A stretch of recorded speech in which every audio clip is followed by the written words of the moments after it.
Assalamualaikum warahmatullahi wabarakatuh.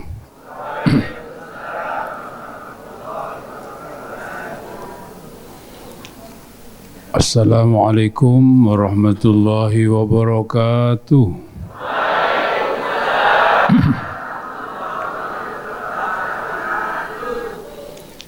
Alhamdulillahilladzi qala fi kitabihil karim a'udzu billahi minasyaitonir rajim afa hasibtum annama khalaqnakum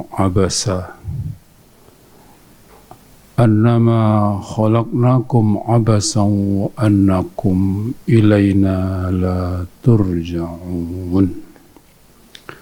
Wa qala aidan a'udzu billahi minasyaitonir rajim ya ayyuhalladzina amanu taqullaha wal tanzur nafsum ma qaddamat lighadin wattaqullaha innallaha khabirum bima ta'malun. Allahumma shalli wa sallim wa barik ala sayyidina Muhammadinil qail alal akili an yakuna lahu salasu sa'atin sa'atun yunaji fiha rabbah wa sa'atun yuhasibu fiha nafsah wa sa'atun yakhlu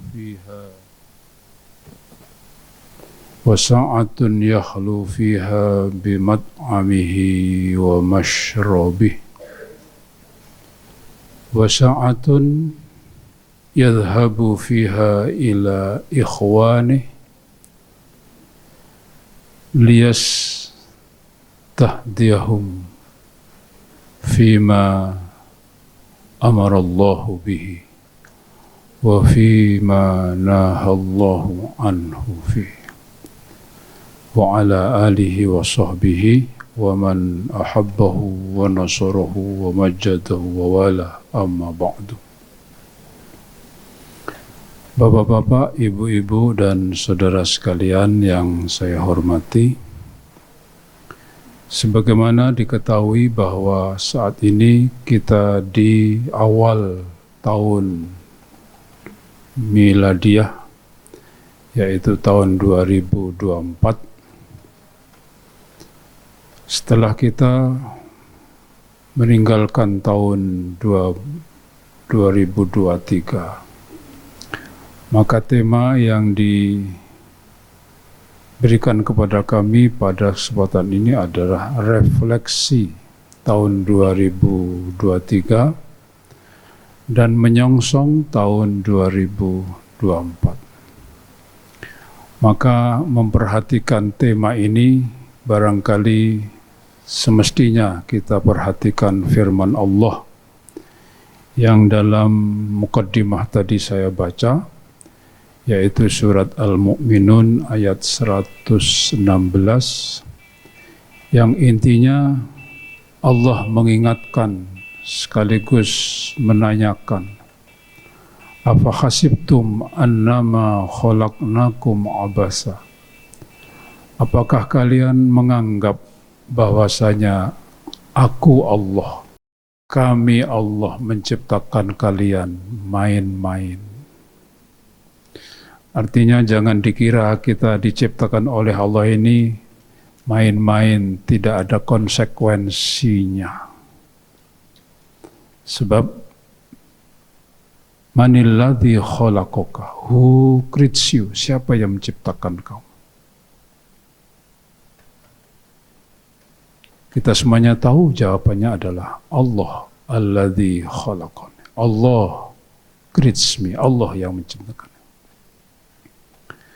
Kemudian pertanyaan berikutnya, lima khalaqaka, what are you, creates you? Untuk apa Allah menciptakan kita? Kemudian yang pertanyaan terakhir, ila aina ba'daman amataka, where will you go when Allah make you pass away? kemana kita pergi ketika Allah menghendaki kita harus meninggalkan dunia. Artinya hidup ini enggak main-main. Hidup ini bukan sekedar hanya mencari makan, minum, tidur, bangun lagi. Bukan. Kita betul-betul serius Allah ciptakan. Bukan abasa, bukan main-main. Tapi Allah serius menciptakan kita. Tugas utamanya adalah mengabdi, berbakti, dan beribadah.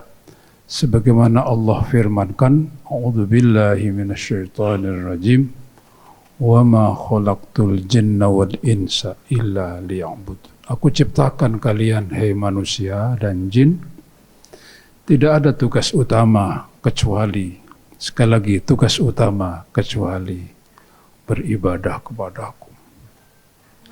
Karenanya Bapak Ibu, kalau kebetulan bertugas bekerja di Rumah Sakit Umum Islam ini, maka niatlah beribadah. Kalau begitu berarti panjenengan setiap hari beribadah di Rumah Sakit Umum Islam Klaten. Karenanya jangan pernah berpikir gajiku munda oporai. Jangan, karena tujuannya ibadah. Sedangkan gaji sudah ada yang memikirkannya. Tidak mungkin mereka akan lupa. Tidak mungkin mereka akan main-main dengan tugas mereka yang mengatur. Karenanya kalau panjenengan niatnya berbeda, berubah bukan karena ibadah, berbeda juga nilai panjenengan berada di Rumah Sakit Islam. Kebetulan pekerjaan di Rumah Sakit Umum Islam Klaten ini adalah pekerjaan yang luar biasa menurut saya. Saya sering sampaikan dalam forum-forum acara bersama-sama, termasuk ketika milad RSUI kemarin, saya sampaikan, sangat berbahagia semua karyawan yang bertugas. Lebih-lebih saya pernah mengalami mondok beberapa hari. Tengah malam mereka siap melayani pasien. Ini luar biasa. Maka apabila niatnya berubah, sangat disayangkan.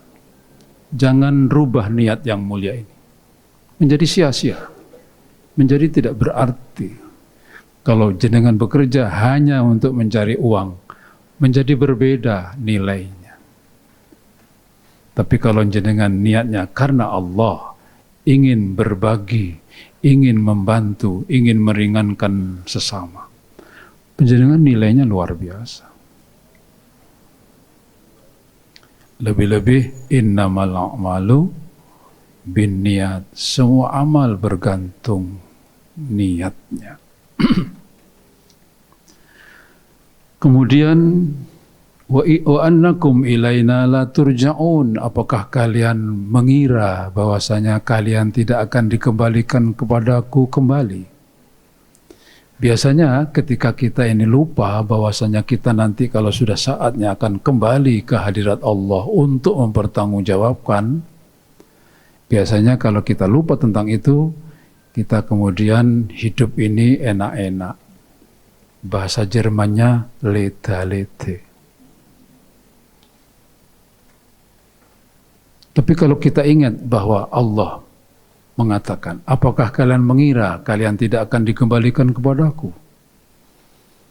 Ketika kita sadar kita akan kembali ke hadirat Allah pada saatnya nanti, kita akan bersungguh-sungguh dan bersiap-siap, mempersiapkan diri apa nanti yang akan aku sampaikan, yang akan aku haturkan kepada Allah.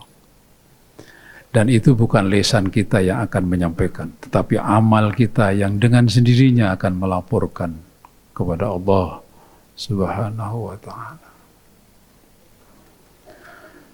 Di dalam surat Al-Hasyr ayat 18, Allah juga mengingatkan, ya ayyuhalladzina amanu taqullaha wal tanzur nafsun ma qaddamat lighad. Ayat ini diawali dengan seruan Allah, wahai orang-orang yang beriman, takutlah kalian kepada Allah. Di sini diperintah awalnya takut kepada Allah. Sebab kalau orang sudah tidak punya rasa takut kepada Allah, akan berbeda tindak lanjut. Maka harus terlebih dahulu didasari, takutlah kalian kepada Allah. Kemudian setiap orang hendaklah memperhatikan apa yang telah dilakukan untuk menghadapi hari esok. Hari esok ini bukan hari Rabu, bukan setelah Rabu Kamis. Hari esok adalah hari di mana kita tidak akan lagi kembali ke dunia. Kenapa Allah pakai kata-kata hari esok? Padahal kita tidak tahu. Mungkin 100 tahun lagi, mungkin 1000 tahun lagi kiamat. Tapi mungkin juga hari esok. Karena kematian adalah misterius, tidak ada yang tahu. Ada orang yang sedang enak-enak nyantai bersama keluarga, tiba-tiba tergeletak. Ada yang sedang main golf, tiba-tiba lemes, tak berdaya. Ada yang sedang bersorak-sorai karena permainannya asik, yaitu main tenis, tiba-tiba tak berdaya. Ada yang sedang mengikuti pengajian, yang lainnya reaktif, dia diam saja sambil senden. Tiba-tiba terkulai, tidak bisa apa-apa. Hati-hati yang sedang senden. Tapi ada juga yang sedang berpidato. Saya membaca surat kabar, sedang berpidato, yaitu Ketua DPRD Jember, ketika menyampaikan kata sambutan terakhir. Belum selesai dia berpidato, tiba-tiba lemes. Tapi kalau mau balik biasanya jarang. Halo. Ini maksudnya doa, semoga saya awet, amin. Kalian juga saya doakan semoga awet, amin.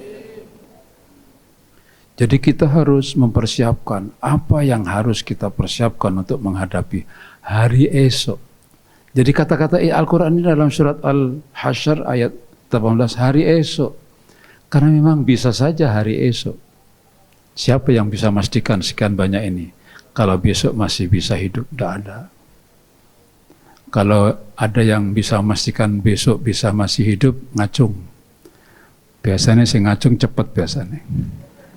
Halo, mulu rawane.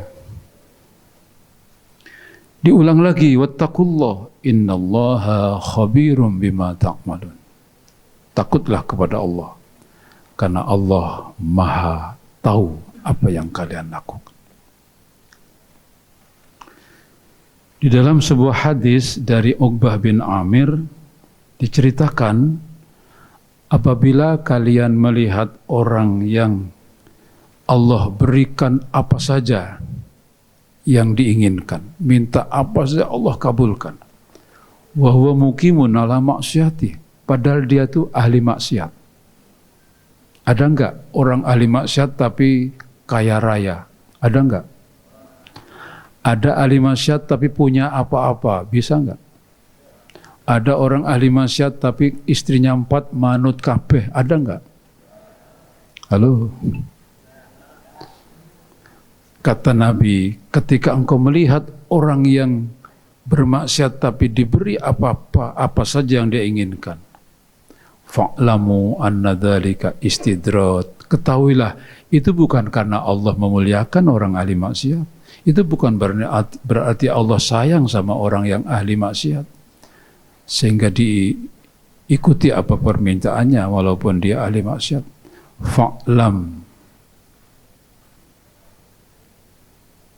Fa'lamu anna dzalika istidrat. Ketahuilah, itu adalah istidrat, penglulu. Penglulu itu penjelasannya barangkali bisa digambarkan. Ada orang mancing, ya. Ketika pancingnya itu diemplok itu bahasa Indonesianya apa? Dimakan gitu aja ya. Ya.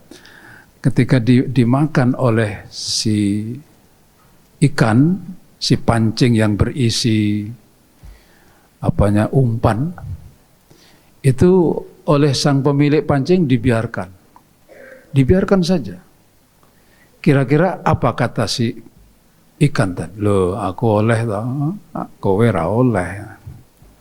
Aku mau ya pengen urang, ternyata umpannya juga seperti yang diingin. Dibiarkan saja, dibawa terus dimakan. Itu bukan berarti si tukang pancing ini sayang sama dia. Tapi dibiarkan saja biar sampai masuk ke tenggorokan. Ketika sudah masuk, jegrek, kiek, mati. Halo. Begitu pula orang yang ahli ahli maksiat, tapi mendapatkan apa saja yang diinginkan. Itu bukan berarti Allah sayang. Tapi itu adalah istijrat. Kemudian kemudian Rasulullah membaca firman Allah. Surat Al-An'am ayat 44. A'udzu billahi minasyaitonir rajim.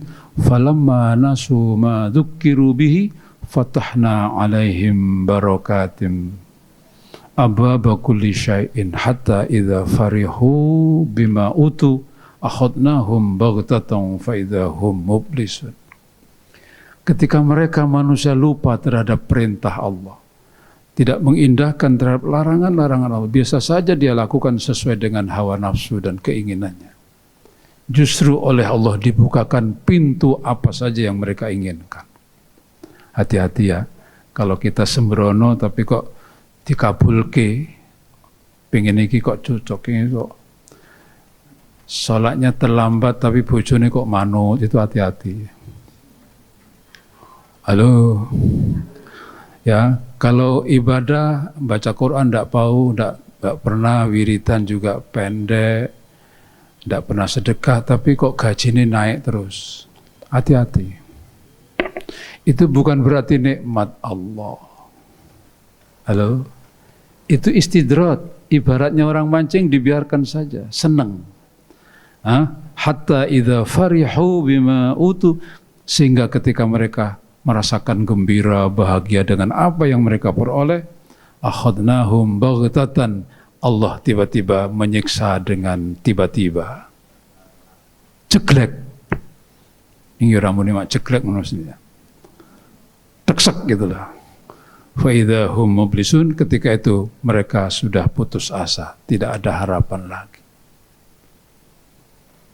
Ini banyak contoh seperti ini. Artinya kita hati-hati. Bapak Ibu hadirin yang saya muliakan, saya punya simbah, Mbah Kakung saya itu ahli ibadah. Kiai kerjanya hanya mengajar. Satu saat beliau mendapatkan apa saja yang diinginkan. Ya, ilustrasinya begini. Mbah saya itu putranya 15. Dan bukan petani, bukan pedagang, bukan pegawai. Kerjanya hanya ngaji, mengajar di pondok. Itu aja, mulai pagi sampai malam hanya mengajar. Sehingga praktis hidupnya pas-pasan. Saya tahu persis karena saya ikut beliau ngaji sejak kecil. Jadi makan tuh nggak mesti setiap hari makan. Apalagi tiga kali. Sehari mesti itu nggak, sekali aja nggak mesti. Nah, ketika beliau sudah sepuh, putra-putra 15 tadi sudah dewasa semuanya, kan tentu masing-masing dibawa rezeki oleh Allah. Sehingga beliau gampangannya menghendaki apapun kabul, kelakon. Mau makan enak, ada yang nyaosi. Mau pakaian bagus, ada yang. Tapi beliau sekedar diketahui beliau itu pakaiannya nggak pernah lebih dari 3. Jadi kalau ada yang nyaosi putrane, yang satu dikasihkan santri. Tidak pernah dari 3. Ketika ditanya, napa to Pak jenengan kok agamane mung 3, ben gampang hisabe. Ibu, bapak-bapak, sak lemari kebak atau 2 lemari kira-kira? Bajunya 3 dengan baju 10, hisapnya panjang mana kira-kira? Halo? Imelda Marcos itu sepatunya 2000 pasang. Ibu-ibu berapa? 1. Ya, beliau kemudian ditanya oleh ibu saya, Pak, saat niki sekecong nggih jenengan ngersake napa-napa kelakon. Nek riyen kados ngaten. Apa kata beliau? Iya nduk, ning aku malah susah. Ojo-ojo akhirate wis ora oleh apa-apa mergo wis diparingke ning donya. Karena semakin banyak diberikan di dunia, semakin berkurang nikmat di akhirat. Halo, itu rumus itu. Semakin banyak nikmat yang diberikan di dunia, semakin berkurang nikmat yang diterima di akhirat. Karenanya beliau meyakini hal itu. Jawabannya adalah, iya nduk ning aku malah susah. Kok pengen apa-apa keturutan. Ojo-ojo ning akhirat wis ora oleh apa-apa. Halo. Seperti itukah Bapak Ibu ketika mendapat nikmat? Mbok kae lega to ya jawab ngono lho. Seperti itukah Bapak Ibu ketika mendapat nikmat? Atau tidak peduli apa nanti di akhirat, yang penting saiki seneng. Mari kita berubah paradigma berpikir. Jangan seperti orang yang seakan-akan tidak kenal akhirat. Justru yang kita pertimbangkan, perhatikan adalah ini, walan tanzur ma qaddamat lighad. Perhatikan apa yang akan kamu dapatkan nanti di akhirat. Wattaqullah. Tadi Pak Mukhlis menyinggung soal waktu, saya sempat mendengar tadi, karenanya kita harus memperhatikan masalah waktu. Dalam muqaddimah tadi saya mensitir sabda Nabi, alal akili ayyakuna lahu salasu sa'at. Orang yang berakal sehat, di sini kata-katanya alal akil, orang yang berakal sehat. Bapak Ibu sehat akalnya? Walah mbok yang jawab alhamdulillah gitulah. Bapak Ibu sehat akalnya? Alhamdulillah. Orang yang berakal sehat kata Nabi mesti waktunya dibagi menjadi 4. Bapak Ibu dibagi menjadi berapa waktunya? Yang tadi mengaku sehat dibagi berapa waktunya sehari? Ora tegas lagi. Berarti rapate. Halo. Sa'atun yunaji fiha rabbah. Ada waktu khusus untuk munajat, untuk mendekat, untuk berasik maksud dengan Allah. Minimal kita sehari semalam ada waktu khusus untuk munajat, yaitu ketika kita sholat. Ketika kita sholat itu sedang bermunajat, sedang berdialog, sedang menumpah ruahkan persoalan kita ke hadirat Allah Subhanahu wa Ta'ala. Pertanyaannya, penjenengan ketika munajat dengan Allah itu asik atau keburu selesai? Nah ini pertanyaan biasa, sederhana. Jenengan ketika sholat itu pengen dangwis atau pengen berlama-lama?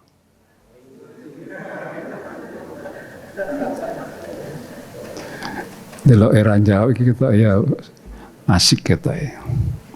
Ingin cepet wis atau ingin berlama-lama? Ketika mantan nanya itu inginnya berlama-lama atau ndang wis? Ndak jagongan itu maksudnya, jagongan itu biasanya ndang wis atau ndang sama. Ketika kita menghadap Allah, sholat, mestinya kalau kita berakal sehat, inginnya berlama-lama, ingin yang kita menikmati. Ya, ada waktu khusus bermunajat. Maaf, biasanya bermunajat ini rata-rata waktunya singkat atau panjang. Karena sholatnya hanya 4 rakaat zuhur, maka wiridnya yang lama. Tambah sholat qobliyah dan ba'diyah. Karena ingin munajatnya panjang.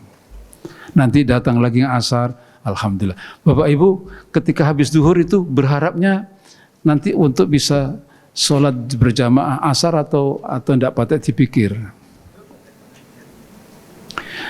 Jujur saja, kita ini memikirkan sholat dengan pekerjaan lebih banyak mana? Kerjaan itu termasuk berakal sehat atau rodok sehat?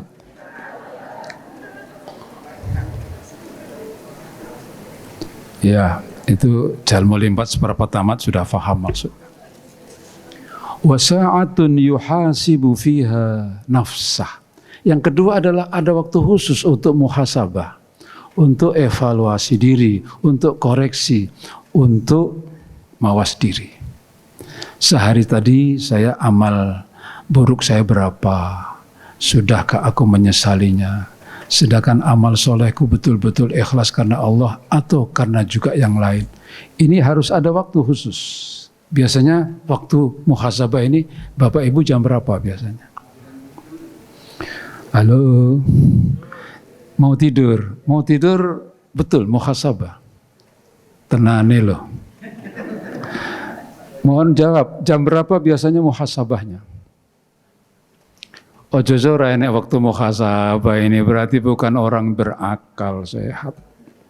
Loh, ini Nabi yang mengatakan orang berakal sehat pasti punya saat untuk beribadah, munajat. Yang kedua ada waktu untuk muhasabah. Berarti kalau kita tidak punya waktu muhasabah, berarti kita tergolong orang yang berakal atau rodok berakal. Atau rapatek duwe akal. Halo, kok menengi mikir apa iki? Mungkin pikirannya, iya, tak pikir-pikir ya ngono. Aku ora tau duwe waktu khusus untuk muhasabah. Kalau kita tidak ada waktu muhasabah, kita tidak sadar kita berbuat dosa sekian banyak, nggak sadar, rumah sana biasa-biasa. Tapi ketika kita punya waktu sesaat saja untuk berpikir, iya, aku urip sakmene umurku. Kok tidak pernah baca Quran? Kok tidak pernah? Kelihatan semuanya itu kalau kita muhasabah. Tapi kalau tidak, ya berjalannya waktu nggak pernah ada merasa bersalah. Karenanya hanya orang yang berakal sehatlah yang punya waktu untuk munajat dan punya waktu untuk muhasabah. Termasuk bagaimana ketika saya bergaul dengan sesama. Bagaimana ketika saya muasyarah dengan pasien. Bagaimana ketika aku melayani bapak ibu kandung, bapak ibu mertua dan seterusnya. Itu harus dimuhasabah. Sehingga yang muncul ketika berdiam diri, astagfirullahaladzim, astagfirullah. Temannya tanya, ngapa mas? Astagfirullah. Muhasabah. Coba tidak muhasabah, orang enak. Cisanya kok lagu-lagu. Nyanyi saja, kenapa enggak ada muhasabah? Hasibu anfusakum qabla an tuhasabu. Evaluasi dirimu sebelum kamu akan dihisab oleh Allah. Sebelum kita dihisab, mari kita hisab diri kita sendiri. Terutama di dalam kita bergaul dengan sesama. Ini harus kita muhasabah. Kalau enggak, kita enggak merasa bersalah. Enak saja. Sekedar ilustrasi, ada cerita yang judulnya jangan melihat dari sisi lahiriahnya saja. Ada seorang yang luar biasa, aneh tapi bagus. Kalau dia dapat gaji, dia beli minuman keras. Kemudian membelinya sesuai dengan uang yang dimiliki. Kalau banyak, 1 jerigen, kalau sedikit 1 botol miras minuman keras. Setelah dibeli, dibuang di comberan, di got atau di mana. Dan kemudian bilang sama istrinya, alhamdulillah istriku, malam ini aku sudah menyelamatkan banyak orang yang biasanya minum minuman keras, karena minumannya sudah aku beli dan aku buang. Lega rasanya, senang, alhamdulillah. Besok lagi ketika punya gaji, ya gajiannya biasanya tanggal berapa di sini? Ala wong takon ucap yo. Biasanya gaji tanggal berapa? 28. Setelah tanggal 28 dia datang ke tempat pelacuran. Kemudian membooking seorang wanita. Kamu malam ini tolong jangan buka dasar ya. Biasanya berapa setiap malam? Biasanya berapa setiap malam mereka itu? Enggak tahu. Alhamdulillah. Ini sekedar jebakan. Untung renek sembunyi. 500 ngono kacau.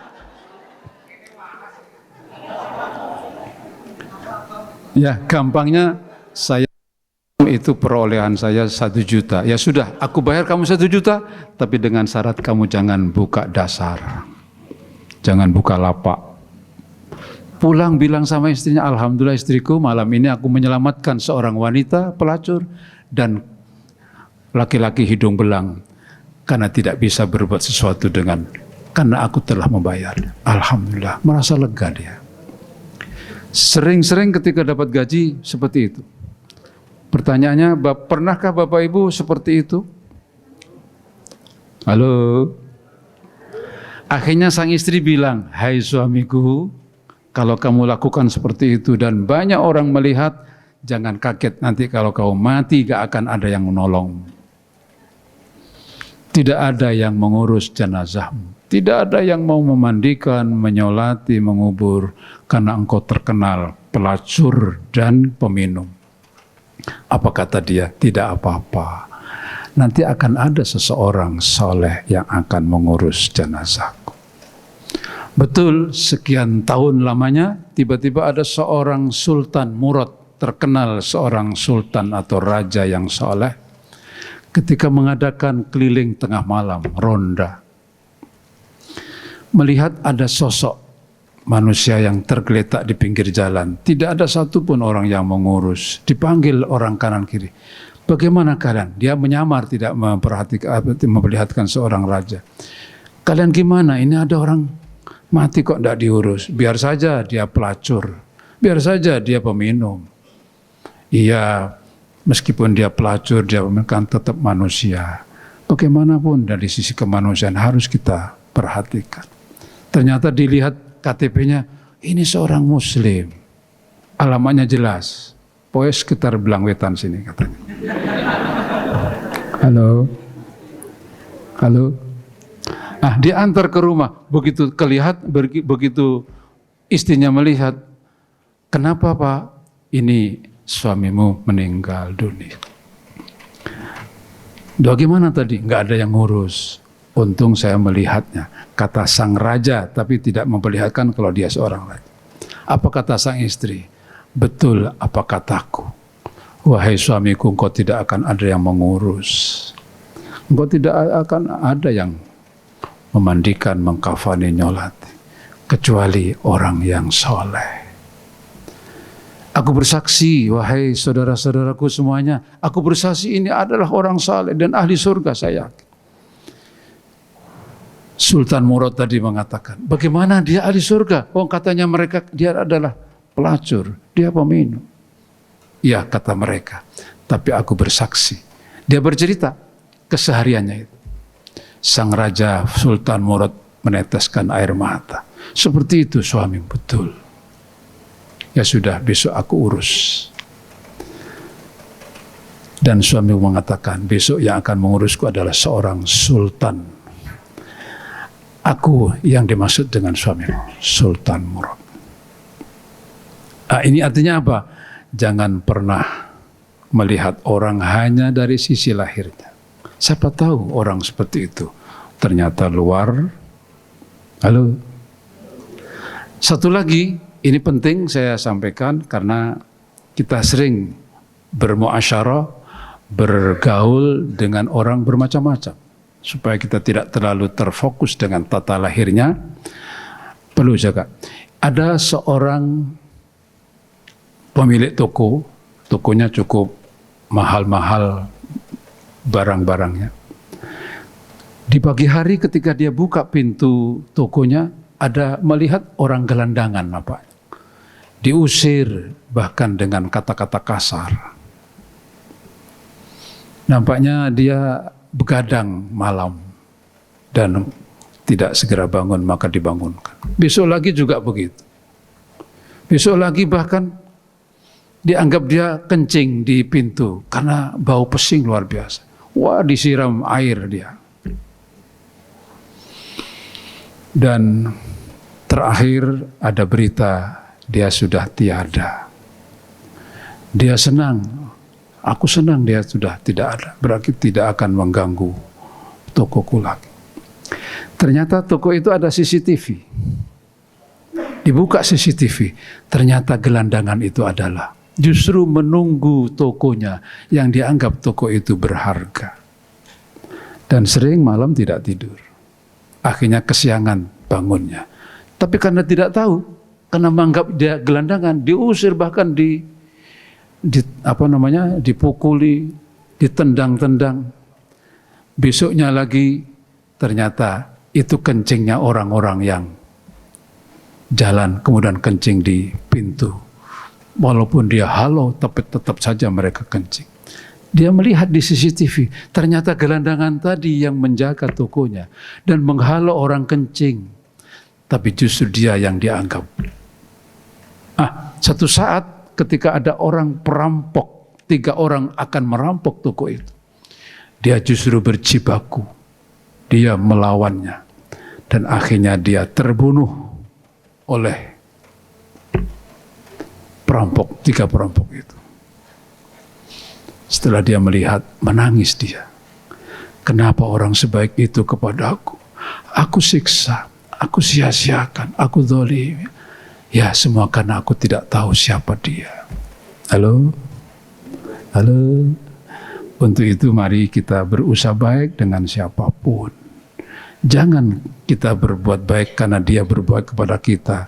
Padahal bisa saja dia berbuat kepada kita tanpa sepengetahuan kita. Halo? Tidak ada jeleknya kita berbuat kepada siapapun. Hatta kepada orang jelek pun tidak ada ruginya. Ya, yang ketiga, sa'atun yahlu bimat'amihi wa masyrabi. Yang ketiga adalah waktu khusus untuk bekerja, mencari makan, dan kemudian menikmati makanan. Ini ada waktu khusus. Kira-kira Bapak Ibu, waktu kerja dan makan hasil pekerjaannya dengan waktu muhasabah dan waktu munajah panjang mana?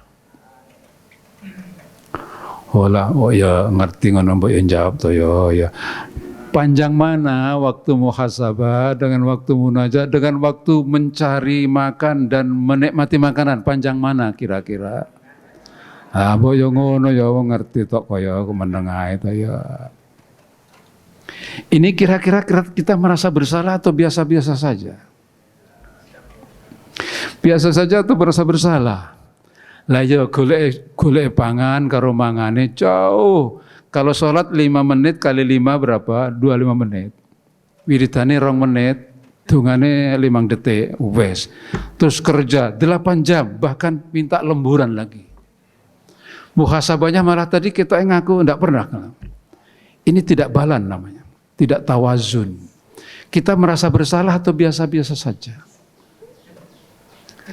Halo, orang yang berakal sehat kira-kira merasa bersalah atau biasa-biasa saja? Atau bahkan bangga, loh jamku kerja sekarang tambah 3 jam. Halo? Tidak usah dijawab. Sementing ngerti ngono ae.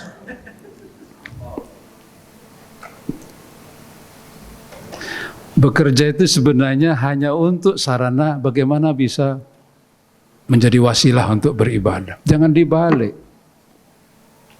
Tapi jangan salah. Kalau jenengan kerja di RSU ini, niatnya ibadah, tidak apa-apa panjang, karena niat ibadah. Tapi nek ra dibayar aja terus geremeng. Nek rane orang mundak-mundak tunjangannya tidak usah geremeng, karena memang niatnya ibadah. Halo? Setuju? Perawatnya setuju gitu. Nek setuju, nanti tak bilang sama bendahara. Orang usah dipikir soal tunjangan, karena mereka sudah tidak berpikir tentang itu. Setuju? Padahal itu sudah difikirkan, tidak mungkin tidak difikirkan. Apalagi Allah Subhanahu wa taala, "Walladzi khalaqakum tsumma razaqakum." Allah lah yang menciptakan kamu dan Allah pula yang memberi rezeki kamu. Saya itu jujur ya, sejak kecil sudah dididik untuk itu. Sehingga tidak pernah mikir masa depan soal ekonomi. Betul. Bahkan saya itu ditawani jadi pegawai negeri, wegah. Karena saya tidak sanggup harus bekerja dari jam sekian sampai setiap hari. Saya itu pernah ngajar di Solo, hanya sehari Senin tok, seminggu. Itu merasa berat, karena harus pulang pergi ke Solo. Tapi kalau mengajar di pondok itu ya karena nggak ada jam waktu khusus, ya enak saja. Tapi kalau sudah seperti itu kan formal ya terbebani. Tapi itu ya bakat-bakatan. Untuk itu tidak apa-apa, bagus. Yang penting harus ikhlas karena Allah. Penjenengan jam 8 kerja sampai jam 4. Itu kalau niat ibadah. Jenengan sama dengan sholat. Tapi kalau semata-mata cari duit, ya wis oleh ya mung duit kuwi. Nek sok-sok telat gremeng ya nek tunjangannya dilalah, dilorot mergo ada kedisiplinan tidak bagus, ya dapatnya hanya itu. Bagaimana, setuju niatnya dirubah? Dirubah juga sama hasilnya, tidak dirubah juga sama. Mung bedane kalau dirubah karena Allah pahalanya jelas. Tapi kalau tidak dirubah hanya karena cari uang ya dapatnya gaji. Bagaimana? Mau dirubah? Kita sih bertahan kita. Monggo, itu up to you sesuai dengan kesadaran masing-masing. Likulli imri'in ma nawa. Man kanat hijratu ilallah wa rasuli fa hijratu wa man kanat hijratu lidunyan yusibuha wa limra'atin yankihuha fa hijratu ila ma hajara. Kalau niat bekerjanya, niat hijrahnya karena uang atau karena sesuatu yang lain, ya dapatnya ya sesuai dengan niat. Karenanya niatlah karena Allah. Allah yang akan memperhatikan, Allah yang akan menjamin kebahagiaan, dan Allah yang akan menjamin kesal. Ya, baik. Waktunya tinggal 10 menit. Yang terakhir, sa'atun yadhabu fiha ila ikhwani. Ya. Jadi intinya terakhir adalah waktu khusus untuk berkunjung kepada saudara, teman. Dalam rangka untuk apa? Dalam rangka minta dinasihati. Maaf karena kamu sebagai temanku dekat, saudaraku yang mukholid, tolong koreksi saja, koreksi saya. Yang salah mana akan aku benahi. Tolong tunjukkan kesalahanku. Ada enggak waktu khusus seperti ini? Sulit kan? Nah, kalau sulit ya datang aja majelis taklim. Di situ kita akan mendapatkan pencerahan. Kita akan teringatkan, oh ini yang salah, oh ini benar. Itu harus ada khusus. Jadi mendatangi pengaji itu mutlak harus seperti hanya kita bekerja. Seperti hanya kita sholat, seperti hanya kita muhasabah. Harus. Kenapa? Karena al-insanu mahal khata' wanis. Manusia itu tidak ada yang sempurna. Pasti ada yang salah, pasti ada yang lupa. Untuk memahami manusia memang tidak ada yang sempurna, maka perlu ada koreksi dari orang lain. Setuju? Setuju? Bapak Ibu, kalau pengajian berapa kali seminggu? Setiap hari, bagus. Yang lain jawabannya berapa kali seminggu? Sing meneng kita ora tahu iki kita. Ya, saya ingatkan melalui kesempatan. Jangan sampai tidak mendengarkan. Karena ahli neraka, kata Allah dalam surat Al-Mulk, itu orang ahli neraka itu ketika hendak dilempar satu jeritan mereka, lau kunna nasma'u au na'kilu ma kunna fi ashabis. Ya Allah, kalau saja dulu ketika hidup aku mau mendengarkan firman-Mu, aku mendengarkan nasihat-nasihat hamba-hambamu yang soleh, aku memperhatikan hadis-hadis Nabi-Mu. Au nakilu, atau aku merenungi semuanya itu. Ma kunna fi ashabis. Tidak mungkin aku menjadi penduduk neraka seperti itu. Jadi ahli neraka itu sebabnya apa? Tidak pernah mendengar. Halo? Berarti mendengarkan nasihat itu wajib atau setengah wajib? Rencananya yang belum pernah mengikuti pengajian di rumah, rencana mulai kapan berangkat? Oh lah ya cek menang tuh ya, berarti cek pikir-pikir iki mangkat apa ora, mangkat apa ora.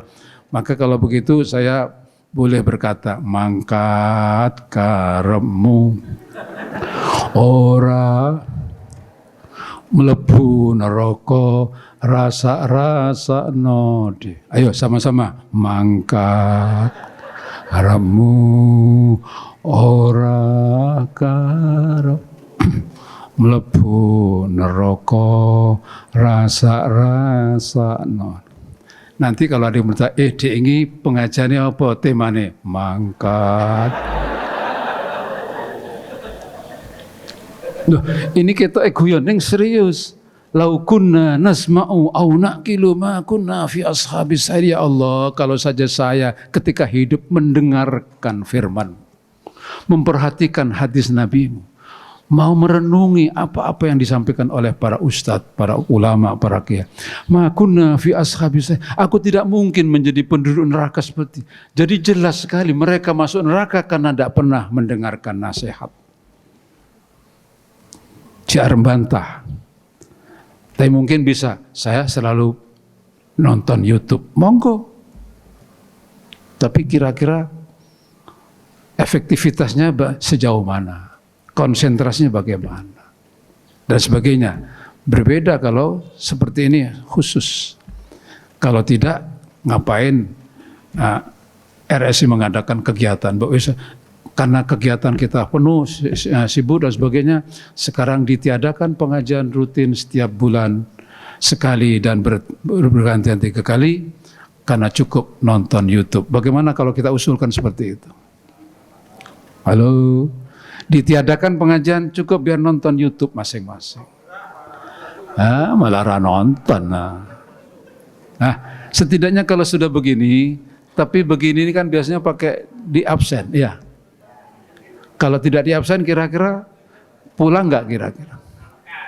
Halo, sekarang karena sudah sadar tanpa absen, kira-kira sing mangkat separuh apa seperapat? Halo, ya itulah karena kita macam-macam orangnya, maka dibuat sistem sing supaya tertib. Tapi nek sudah penuh kesadaran, orang usah di absen wis teko dhisik dhewe. Orang saat absen itu mangkat karena kebutuhan kok. Kita itu kerja itu di absen atau enggak? Di absen. Enggak artinya loh, golek duit itu loh di absen enggak kira-kira? Karena kebutuhan. Kalau makan di absen enggak kira-kira? Sing ora makan dihukum gitu kira-kira ada enggak yang enggak makan? Sama kan, itu kebutuhan kita semuanya. Barangkali ini untuk menghadapi tahun ke depan, satu, jangan lupa ibadah. Semakin dekat dengan Allah, Allah semakin sayang dengan kita. Makanya kalau kemarin hanya sholatnya saja 5 menit, ditambahlah. Malu kita sebegitu banyak yang Allah terimakan kepada kita. Sedemikian banyak nikmat yang kita terima, tentunya semakin kita ingin dekat dengan Sang Pemberi nikmat. Yang kedua, karena manusia itu tidak ada yang sempurna, lebih-lebih dibekali nafsu. Nafsu cenderung yang tidak bagus, setan pun juga selalu menggoda kita, karenanya perlu muhasabah, evaluasi. Kalau evaluasi diri juga tidak mampu, minta sama orang, tolong koreksi saya. Kalau aku salah, tolong ingatkan. Karena kalau diri sendiri kan subjektivitasnya tinggi, untuk itu minta tolong. Nah, minta tolongnya kesulitan sekarang. Cukup hadirilah pengajian. Mungkin ada enggak yang enggak pernah pengajian di rumah? Kira-kira mungkin ada enggak yang ngomah atau pengajian? Lebih-lebih kesel nyambut gawe, blek setur, besok mangkanang itu rutinitasnya gitu. Ada enggak kira-kira? Delok menangnya akeh. Ya, saya ini jujur, saya itu merasa buruk ketika tidak dengar ayat, ketika tidak mendengar hadis, ketika tidak membaca nasihat. Saya merasakan betapa buruknya. Saya menjadi teringat, lah ya nek dulur-dulurku, konco-koncoku yang ratau ngaji terus piye. Itu aja saya bayangkan saya. Karena tak tepak ke awake dhewe, subjektivitas. Mungkin beda, tapi saya sendiri merasakan.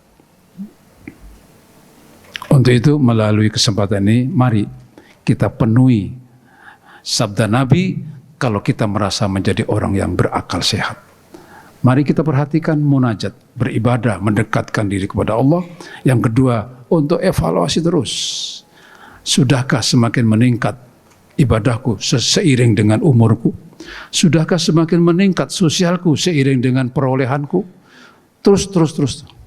Yang ketiga, kalau bekerja harus disiplin, harus benar, jujur, dan niati dengan niat ibadah.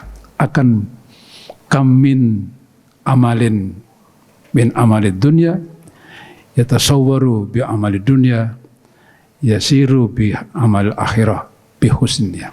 Banyak amal dunia karena niatnya bagus menjadi bernilai akhirat. Tapi banyak amal akhirat tapi karena niatnya tidak bagus menjadi amal dunia. Contohnya orang sholat. Dia ketika sempat melirik, di sampingnya ada orang yang sarungnya mirip dengan sarungnya besan. Ngerti besan? Wah, iki besan ku teko, iki orang mau ngomong tuh ya. Wah, akhirnya seketika sholatnya lebih khusyuk. Rukuknya lama sekali. I'tidalnya lama, sujudnya lama. Kenapa? Karena di sampingnya ada calon besan. Kita harap melamar anakku gitu. Jadi niat khusyuknya, niat berlama-lama karena calon besan. Begitu ulu salam, tiba-tiba mung podo sarungi. Ternyata muadzin asem tenanane.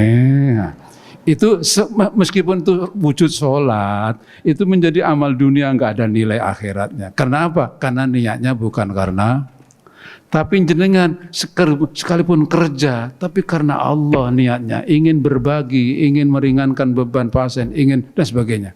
Jenengan kelihatannya kerja, tapi sama dengan sholat, sama dengan tawaf, sama dengan sa'i, sama dengan wukuf, sama dengan munajat. Semoga kita senantiasa mendapatkan taufik hidayah dari Allah Subhanahu wa taala. Amin. Bismillahirrahmanirrahim. Alhamdulillahirabbil alamin hamdan yuwafi ni'amahu wa yukafi mazidahu ya rabbana wa ilahana lakal hamdu ya Allah wa lakal syukru ya karim. Allahumma shalli wa sallim wa barik ala sayyidina Muhammadin wa ala alihi wa sahbihi ajma'in. Allahumma anfa'na bima 'allamtana, 'allimna ma yanfa'una warzuqna min ladunka ilman yanfa'una. Rabbana zidna ilma warzuqna fahma. Ya Allah, berilah kami ilmu yang menjadikan kami semakin dekat kepada, semakin takut melaksanakan perbuatan yang tidak Kau ridhoi, semakin semangat untuk melakukan hal-hal yang Kau ridhoi dan Kau cintai. Ya Allah, selamatkan kami dari semua keinginan yang menjadikan kami menderita di dunia, lebih-lebih menderita di akhirat. Ya Allah, doronglah kami untuk selalu berbuat kebaikan, yang kebaikan itu menjadikan kami bahagia dunia, bahagia akhirat. Jadikanlah keluarga kami, istri atau suami, anak-anak keturunan kami, dan semua keluarga kami tergolong hamba-hambamu yang saleh, hamba-hambamu yang ahli ibadah, hamba-hambamu yang takwa, hamba-hambamu yang takut berbuat dosa, hamba-hambamu yang senang berbuat kebaikan, ikhlas semata-mata karena ingin mendapatkan ridhamu. Amin. Rabbana atina fid dunya hasanah wa fil akhirati hasanah wa qina adzabannar. Wa qina adzabannar wa qina adzabannar wa adkhilnal jannata ma'al abrar ya aziz ya ghaffar ya rabbal alamin. Wa sallallahu ala sayyidina Muhammad wa ala alihi wa sahbihi wa baraka wa sallam bi fadli subhana rabbika rabbil izzati amma yasifun wa salamun al mursalin walhamdulillahi rabbil alamin. Amin. Terima kasih semuanya. Mohon maaf atas segala kekhilafan. Wassalamualaikum warahmatullahi wabarakatuh.